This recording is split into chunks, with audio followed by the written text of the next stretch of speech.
诈骗假投资掠袂离，尤其诈骗集团常常会用赖开群组拐人投资。最近刑事局就藏伫咧群组内底，含赖的官方联手，甲涉嫌诈骗的7万外口罩拢甲停掉。警员向前甲人地地吹对方的颔棍仔，当场压制伫涂骹。住哪一间旅馆？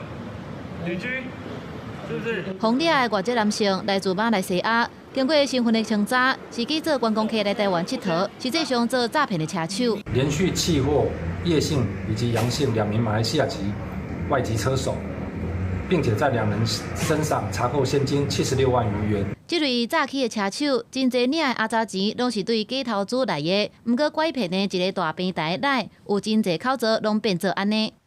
个人的口罩变作不明，诈骗投资群组消息。原来刑事局甲咱的联手，伫1个月内找出7万3千个古怪的口罩，目前已经停款5万外个。不同的账号在同一个时间呢发送一样的讯息，那显然就是诈骗集团用机器人的操作，然后用傀儡账号来发送这些讯息。警方亲力得赢。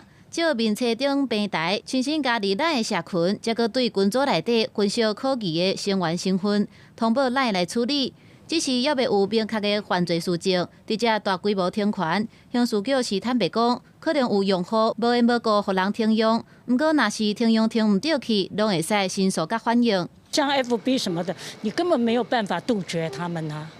那我只是说上面有在注意，我们还是会得到多1分的保障。而且他们是职业惯犯，他们一定会想办法再去开设新的账号。这届历史上头一届大规模停权涉嫌诈欺的口罩，有部分民众拢真赞同。不过，只惊诈骗集团即马互强制停用了后，有缘会当找到人头，搁再办门号来注册，根本无法度真正主动。公司新闻采访报道。